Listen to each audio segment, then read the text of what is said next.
你自己还挺争气，倒是不需要我再救你一次了。艾莉西亚·威尔维，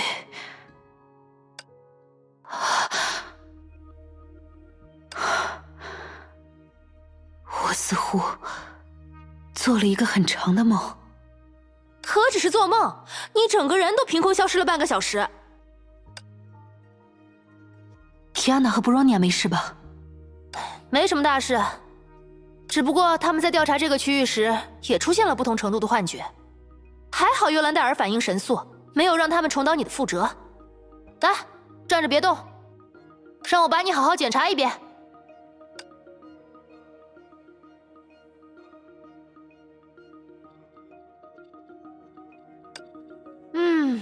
很好，没有留下什么后遗症。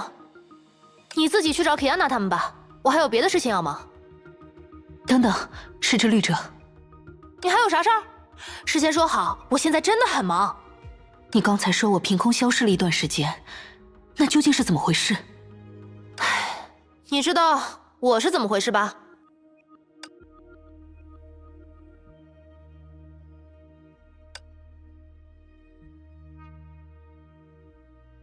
是说，你目前独立于班长而存在的方式吗？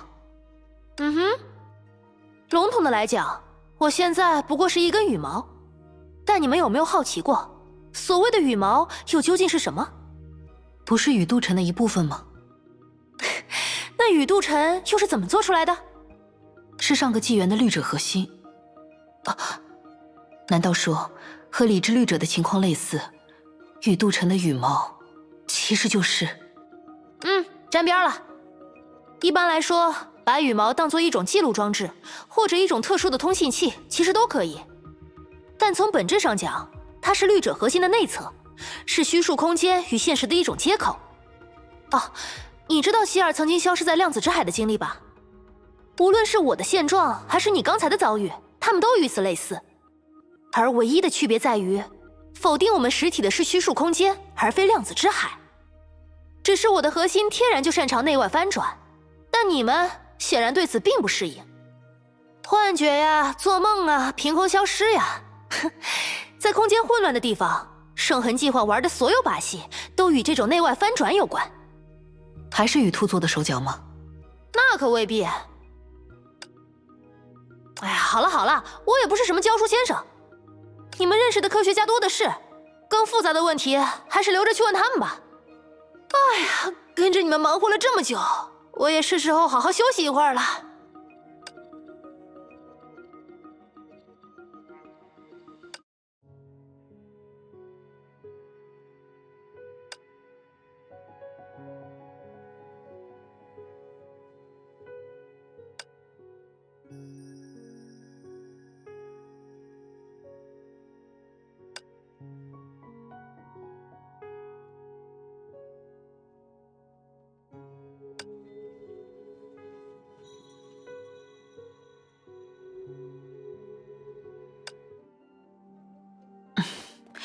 还是先找到奇安娜和布罗尼亚吧。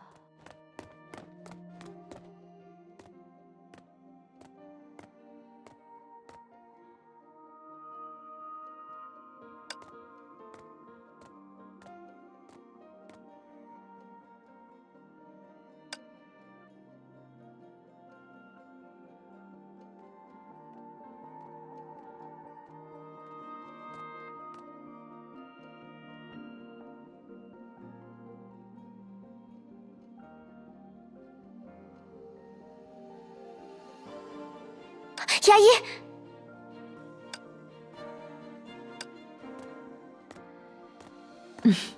让你们担心了，奇安娜、布罗尼亚。这次也多亏了石之绿者和幽兰戴尔。总之，你没事就好。是啊，圣痕计划的阴招，真是一刻都不能大意。不过，危机往往也是机遇。比如说，在之前的突发变故中，我或许发现了前文明为我们留下的后门。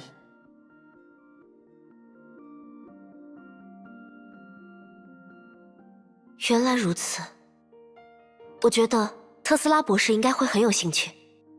特斯拉博士，你们还记得博士说过这样的话吧？在真正要面对中烟律者之前，逆商的计划还有巨大的改进空间。我想，牙医找到的这样东西，或许就意味着某种重大的改进空间。但也可能，它的作用渐渐和幽兰戴尔的那个信物一样。幽兰戴尔的信物啊，牙医你一定想不到吧？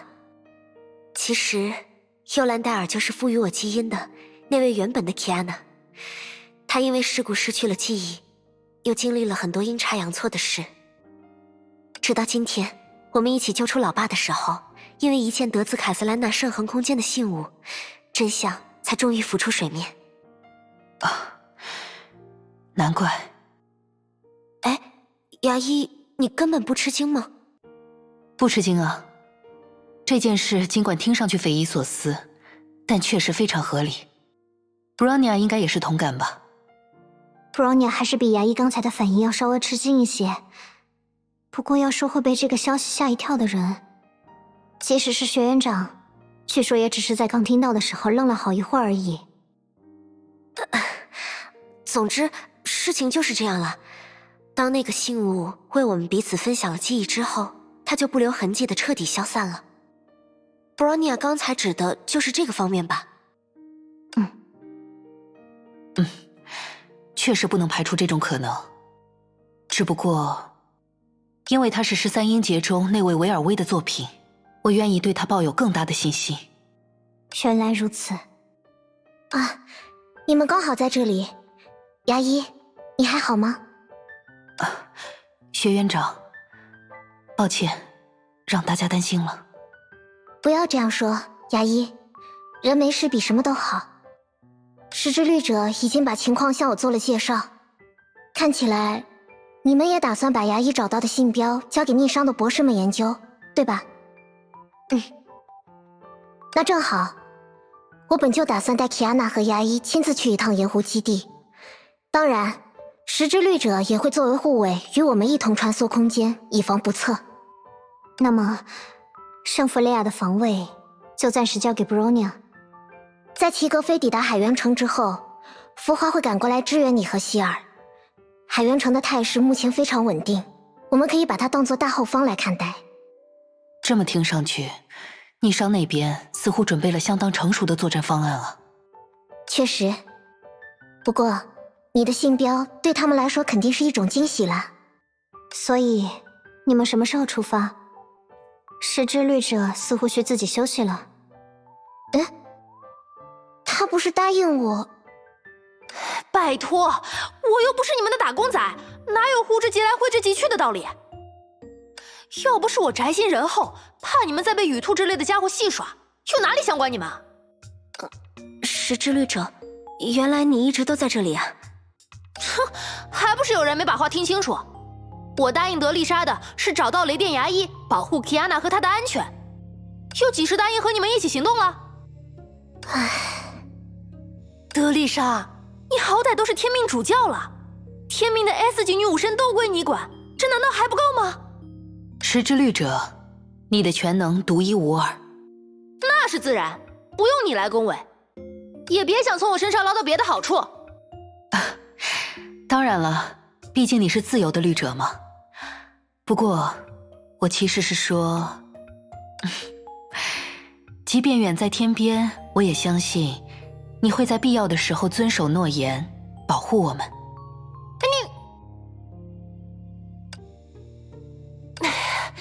算了算了，我是看清楚你们这些人了，变着法儿来求我，没我就不行了啊！那个，大家不要吵架呀。希尔妹妹，你就别凑什么热闹了吧。他们这些人自己不争气，我正要给他们来点心理辅导呢。可是现在是最需要我们所有人团结一致的时候，无论没有谁的力量都不行呀。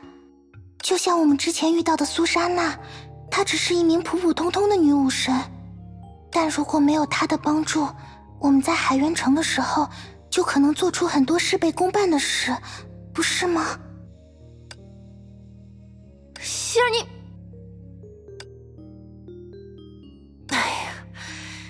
算了。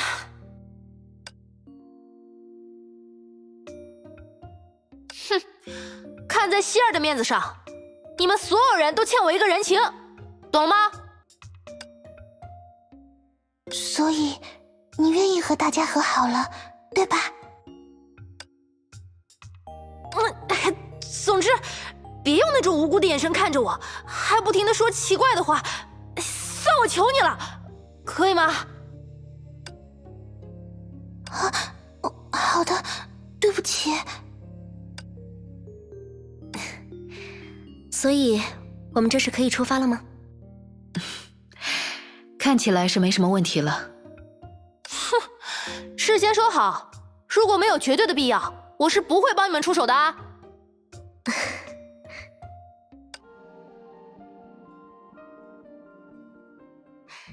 鸡窝头，你那边的分析结果出来了几项？德丽莎带来的岩石样品都已经分析好了。简单来说，所谓圣骸的物理指标接近于律者核心，它曾是某种特殊形状的虚数起点的构成单元。不过，由于它只是没有活性的碎片，后续我们可以从中获得的信息也许会比较有限。以后的事情以后再说。能推测出来目前的凯文是个什么状态，或者中央之律者的诞生规则究竟是什么吗？前者还不好说，但关于后者，我可以纠正你的一个误区：中焉之律者不会凭空诞生，多半它一直存在。啥？你刚刚不是还说那个什么圣骸已经是没有活性的碎片了吗？这一点没有错，但根据凯文对福华的说辞，中焉的全能就是时间。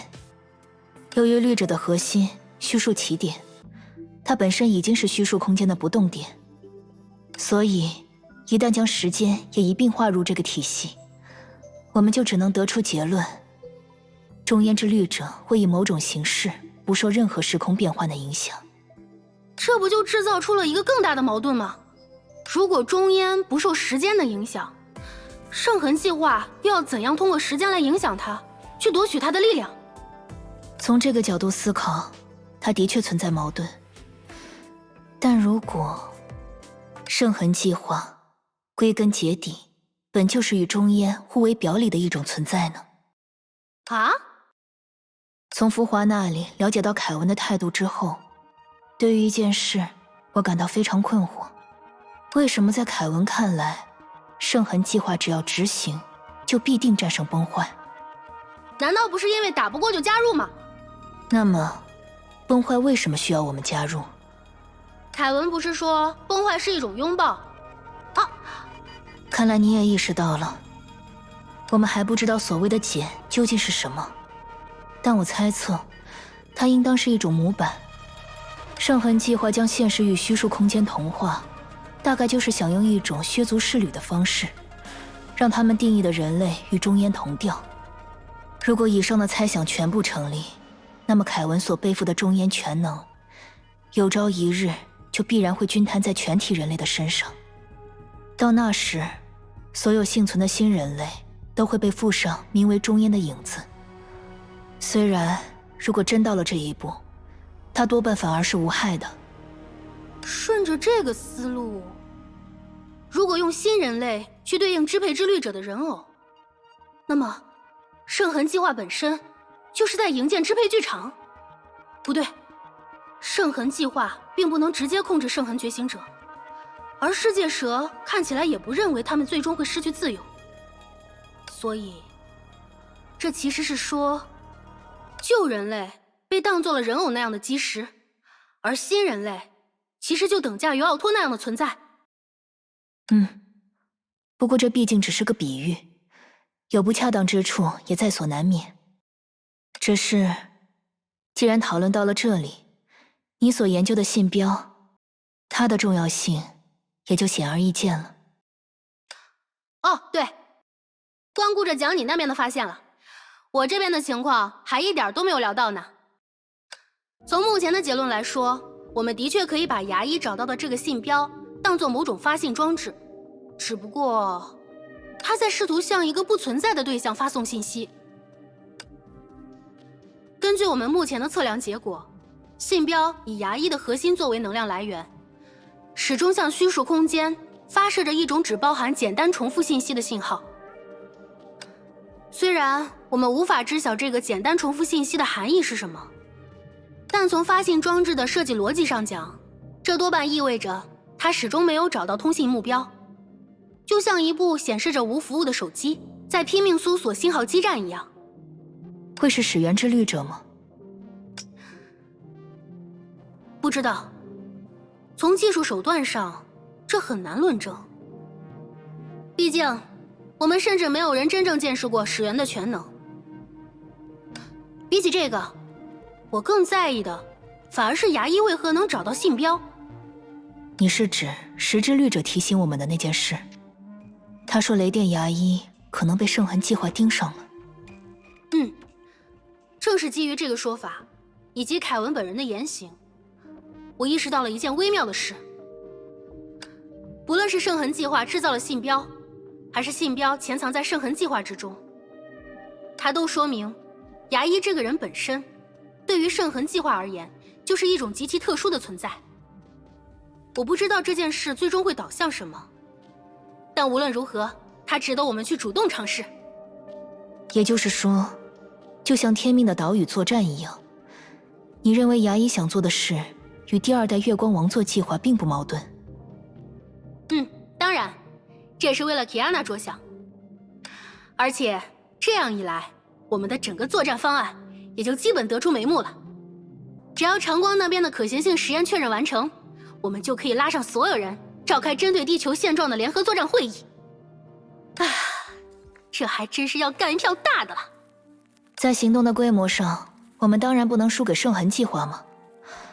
还记得42实验室的核心精神吗？于万物主宰有大信心者，可以吃一切存在之事物。那会儿我们还把这句座右铭刻在了实验室的墙上呢。喂，那不是你用来吃垃圾食品的借口吗？真的吗？少给我装傻！那句话是刻在实验室厨房的墙上。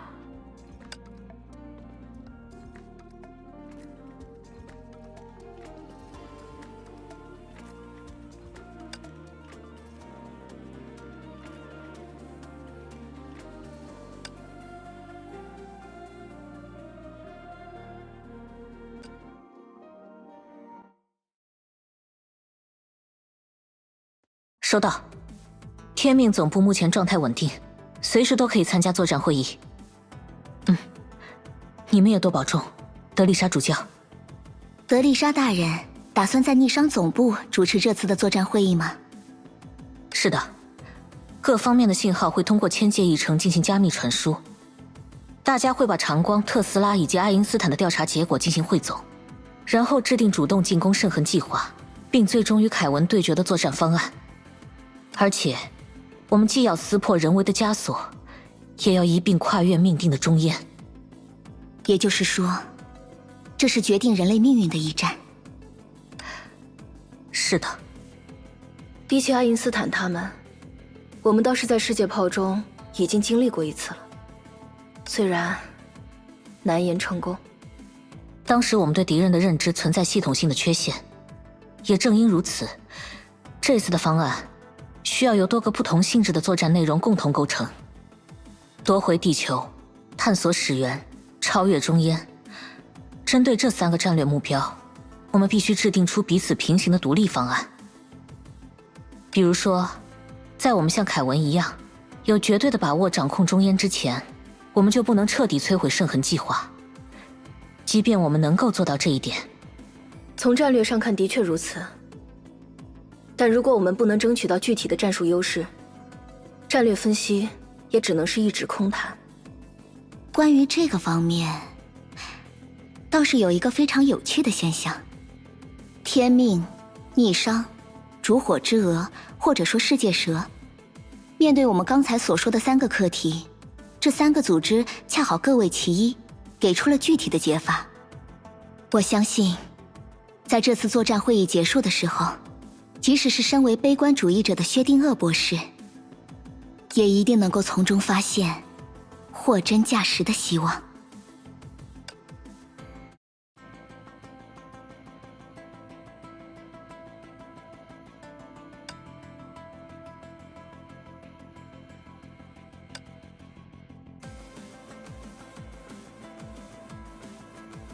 在这次会议结束后，我们就会迎来一场漫长而艰辛的作战。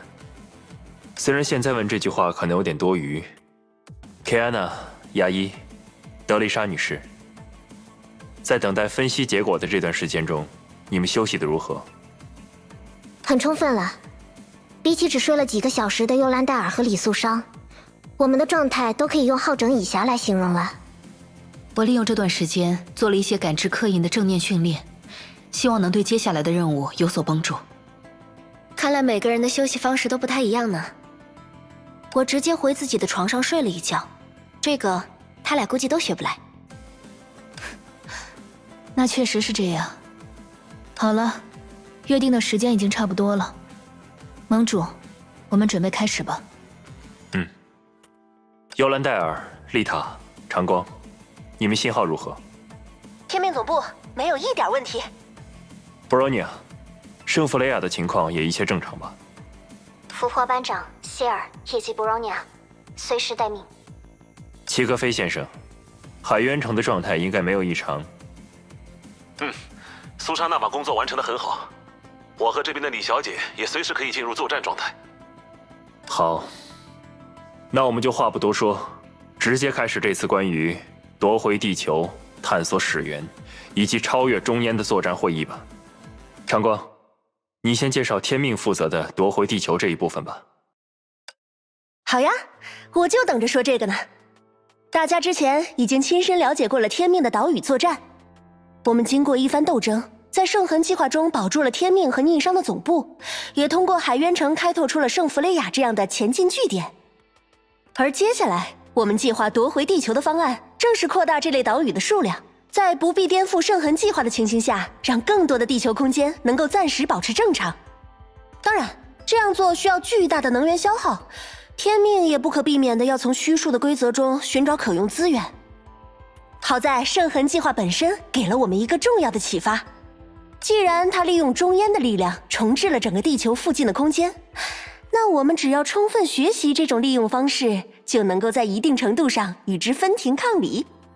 学习圣痕计划。不止如此，从卡斯拉纳圣痕空间救出了齐格飞先生之后，我们用千界一城诱使那里脱离凯文，并转而从属于德丽莎主教。用这种方式，我们掌握了在圣痕计划之外制造反圣痕计划的一个端点。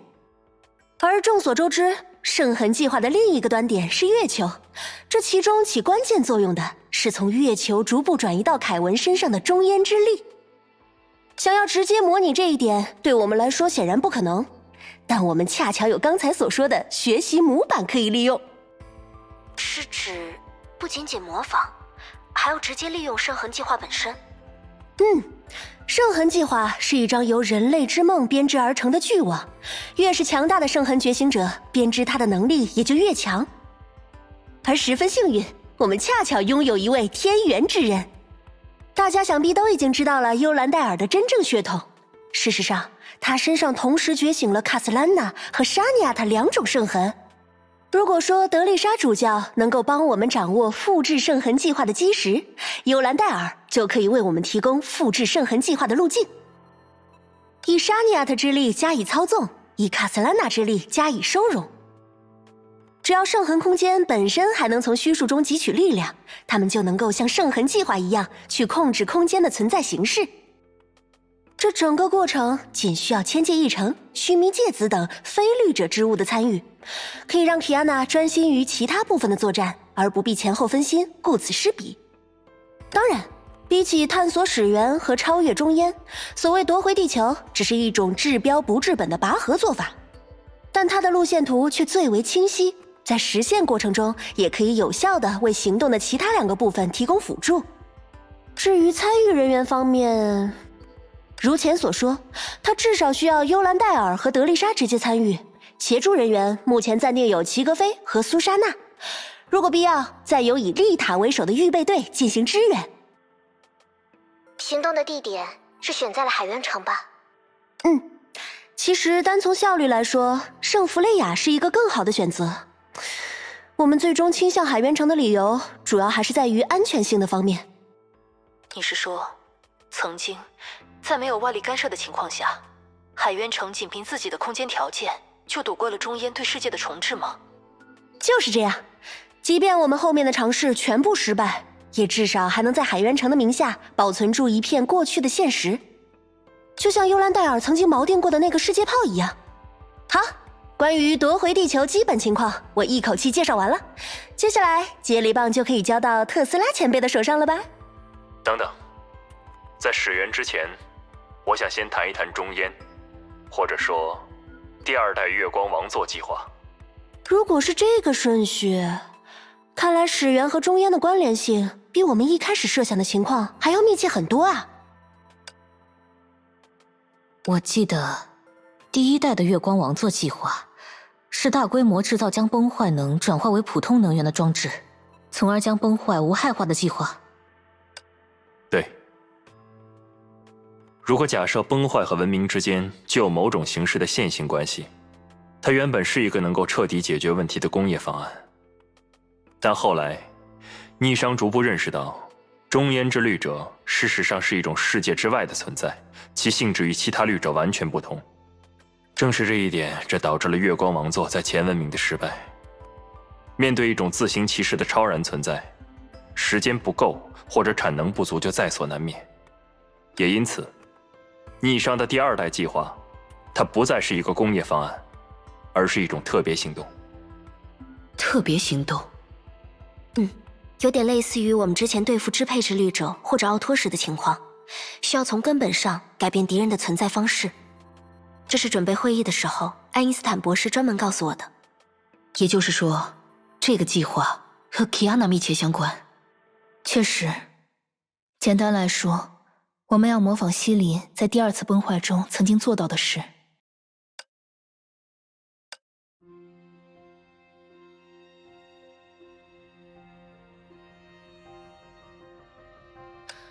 只是后来发生了太多变故，而事实也说明，那时的我们把奇安娜身上的问题考虑得太简单了。毕竟那时不会有人想到，在蛰伏了很长时间之后，控制律者的意识还会以变本加厉的方式重新活化。这不仅对奇安娜和圣弗雷亚的各位来说是一场灾难，也使得逆商对律者的研究进入了一条死胡同。也因此，直到今天，逆商才真正做好了准备，向大家正式公布这个计划的实际内容。简而言之，第2代月光王座计划要人为制造出中烟之律者，使用律者的力量完成月光王座系统的工作。人为制造？不像圣痕计划那样的间接方式。我们计划由人类自己直接掌握住中烟的力量。这真的能做到吗？在过去，奥托只是想掌控住控制律者的力量，就因此制造了无数问题。所以我刚才说，逆商对律者的研究一度进入了死胡同。事实上，通过研究支配制律者，我们才真正找到了一条切实可行的技术路线。而之前布罗尼亚的羽化，对此也是一种强有力的佐证。布罗尼亚和支配制律者的情况，准确地说，就像瓦尔特和布罗尼亚都是理智律者核心的30万分之一。所有的律者也都以某种隐秘的方式连接在同一个对象之上。在过去，我们认为那就是所谓的虚数之数，但事实远非如此。如果用所谓超线数的概念来考虑，那么即使我们穷尽了地球上的崩坏，也不过是在最低的超线基数上徘徊，还远远不能洞察在超线意义上也是无限规模的虚数之数本身。唉，算了，如果你们继续问他，他或许就要开始向你们解释什么是超线数了。总之，无论是凯文还是雨兔，又或者往事乐土中的英杰，他们都向我们提过茧的概念，对吧？某一日，它从天坠落，人们抬头仰望，于是看见了星空。也就是说，这么一个不知何年何月出现的异物，它主宰了地球的命运，操控了律者的降临。它就像是一个阀门，在虚数的末梢，掌控住了与崩坏相关的一切。现在我们回到鸡窝头的说法，所有的律者也都以某种隐秘的方式连接在同一个对象之上。很显然，这个对象只能是中烟之茧，而圣痕计划也必然是通过对茧的某种操作，才能达成盗用中烟之力的结果。所谓盗火的普罗米修斯，对吧？这时，如果我们想到支配之律者的情况，我是指这种律者究竟为何能存在，一切便似乎有了统一的答案。中烟之茧其实是唯一的虚数起点，唯一的律者核心，它在不同维度之间的投影，导致了彼此不同的律者全能在现实中接连出现。所以，你是说，所有的律者都只是中烟的一道影子，就像世界炮和本征世界的关系？你也可以认为，每个律者的诞生，都是崩坏对现实的一次拥抱。或许正是因为我们之间相差了太多的维度，导致这种拥抱总是充满错误，所以中烟之律者才被赋予了时间的全能，用一次次试错来为这种拥抱求得正确的答案。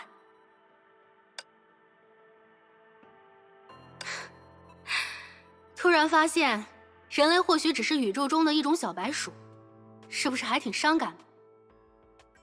但即便是小白鼠，偶尔也能获得逃离实验室的机会。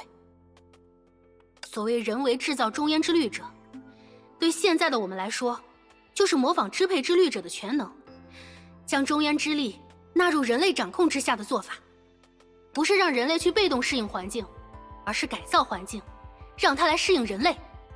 也就是说，我们当中需要有人主动站出来，夺取中烟的全能，让自己成为中烟之律者。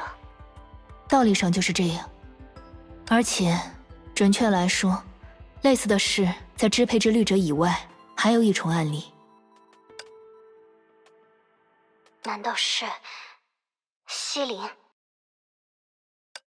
对，在第二次崩坏中，西林一度融合了理、空、雷、风、死、火6种律者全能。虽说他对这些全能的利用可谓效率极低，但真正值得注意的是，集成如此之多的律者全能，并未对他的人格造成任何可见的影响。但即使有一个人，他真的集成了所有的律者全能，这和他就是中烟之律者仍然是两回事吧？人为制造与天然毕竟不同，事实上也没有必要完全相同。人脑和电脑，人体和魂罡，律者和圣痕觉醒者，就像著名的图灵测验给我们带来的启示一样，只要最终能达到同样的结果，过程的细节事实上根本就不重要。归根结底，无论圣痕计划本身，还是刚才长光提出的方案，他们也都是从不同的角度，在不同的程度上模拟中烟，进而为特定的目的服务。比较来说，长光的方案确实治标不治本，而圣痕计划也有悖于人类的正常伦理。所以，我想在始源之前先谈一谈中烟的原因，就在于我们打算付出什么代价。如果先不考虑始源带来的未知帮助，那么按照月光王座的需求，我们不管使用什么方法，都必须实打实的将所有律者核心都汇集在同一个人身上。实事求是的讲，这件事的风险不可能低于历史上的那些融合战士手术。但如果像我们都愿意相信的那样，始源之律者的确为今日的困局留下了属于他自己的捷径，那么牙医，假设一切顺利，我们就真的有可能迎来一个称得上皆大欢喜的结局。原来如此。提安娜，你刚才很少发表意见，是因为在开会之前就已经知道这些了吗？不过这当然不是我一个人说了就算的事。从我的角度来说，我希望牙医还有大家都能和我一起努力，创造出一个对每个人来说都称得上幸福的明天。每个人，也就是说，既包括你，也包括我了。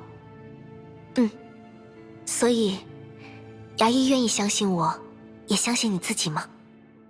既然你都这么说了，我当然愿意和你一起尝试。不过，这应该意味着，探索始源也像夺回地球一样，拥有一些具体的方案了。和夺回地球的方法类似，我们同样打算利用圣痕计划，来寻找使用信标的正确方式。具体来说，就是